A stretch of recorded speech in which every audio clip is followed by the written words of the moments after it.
দেখুন, বালি পাথর বিশেষ করে অবৈধভাবে যেসব নদীর থেকে তোলা হয় সেটা বন্ধ করার নির্দেশ রাজ্য সরকার দিয়েছেন। স্বয়ং মুখ্যমন্ত্রী বারবার করে প্রশাসনকে বলেছেন অবৈধভাবে বালি পাথর তোলা হলে কাউকে রেয়াত করা হবে না। কিন্তু খবর ছিল আমাদের কাছে যে অবৈধভাবে বালি পাথর তোলা হচ্ছে। সেই খবর করতে যাওয়া মাত্রই সাংবাদিক নারায়ণ সিংহ রায়কে ধরে বেধড়ক মারধর করা হয়। সাথে তার যে ক্যামেরা পার্সন ছিল তুহিনকেও মারধর করা হয়। এবং শুধু মারধর নয়, মারধর করার সঙ্গে সঙ্গে তার যে ক্যামেরাটা কেড়ে নিয়ে বালাসনের জলে ফেলে দেয়। এবং সমস্তটাই ঘটেছে কিন্তু মাটিগাড়া থানার আন্ডারে, মাটিগাড়া থানার খুব কাছেই, বালাসন নদীর পাড়েই বলা যায়। যে যেখানে মারা হচ্ছিল সেখানে স্থানীয় পঞ্চায়েতও ওখানে দাঁড়িয়েছিল। ওদেরকে প্রায় 50 থেকে 60 জন ঘিরে ধরে এভাবে বেধড়কভাবে মেরেছে।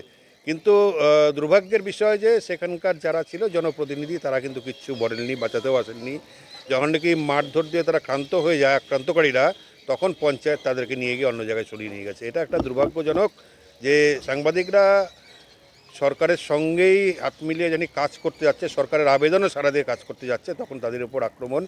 যে আক্রমণ করেছেন এরা কোনো ব্যবসায়ী হতে পারে না, এরা হচ্ছে দুষ্কৃতী, এরা হচ্ছে একদম মাফিয়া, বড় দুষ্কৃতী। কাজেই এদের বিরুদ্ধে কঠোর শাস্তি দাবি করছি। আমরা এসছিলাম, নারায়ণ সিংহ রায় নিজে একটা এখানে কমপ্লেন করলো মাটিগাড়া থানায়। পুলিশও ইতিমধ্যেই দুজনকে আটক করে নিয়ে এসছেন এবং পুলিশ যথাসম্ভব চেষ্টা করছেন। আশা করা যায় আজকে রাত্রের মধ্যে সুফল পাওয়া যাবে, কারণ পুলিশের কাছ থেকে সেরকমই আশ্বাস আমরা পেয়েছি।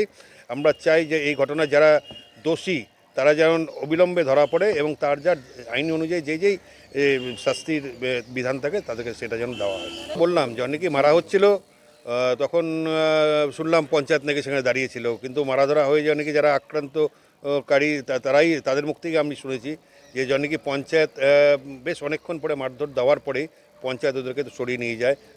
কাজে এই যে ভূমিকাটা একজন জনপ্রতিনিধি, একজন পঞ্চায়েত, সেই জনকে দেখতেই পারলো যে সাংবাদিককে ধরে মারা হচ্ছে, তার কিন্তু প্রথমেই এগিয়ে আসা উচিত ছিল। এই কেন এগিয়ে আসলো না, এটা কিন্তু বোধগম্য নয়। না, প্রায় হচ্ছে। এগুলোর বিরুদ্ধে তো আমরা সাংগঠনিকভাবে আমরা বিভিন্নভাবে লড়াই করছি, বিভিন্ন জায়গায় বার্তা দিচ্ছি, কিন্তু যারা এগুলো করছে তারা তো কোনো শ্রেণীর লোক না, তারা হচ্ছে মাফিয়া, তারা হচ্ছে ক্রিমিনাল, দুষ্কৃতী।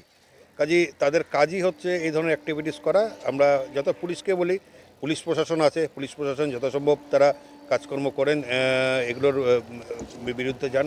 আমরাও চেষ্টা করছি এবং আমরা প্রত্যেকের কাছে আবেদন রাখছি, সাংবাদিকরা কাজ করতে গেলে তাদেরকে যদি কেউ আক্রান্ত করতে আসেন, জনসাধারণ যেন সামনে এগিয়ে আসে, এর প্রতিবাদে গর্জে ওঠেন। তার কাজ করছে, আমরা দেখা যাক, সময় দিতে হবে তো, কারণ এগুলো হচ্ছে একটা ঘটনা ঘটলো, ঘটনা ঘটার সঙ্গে একটা কারো অসুখ হলো, রোগ হলো, হলেই সঙ্গে সঙ্গে তার ট্যাবলেট খেলেই তো রোগটা কমবে না, তাকে সময় দিতে হবে। পুলিশ বলেছে তদন্ত করছে, আমরা আস্থা রাখতে হবে। পুলিশ যাচ্ছে বারবার করে, ওখানে গিয়ে খুঁজে বেড়াচ্ছে। আশা করা যায় আমরা সুফল পাবই, কারণ সাংবাদিককে মার দিয়ে কেউ পার পেয়ে যাবে এটা হতে পারে না, পশ্চিমবঙ্গে অন্ততপক্ষে এটা হয়নি।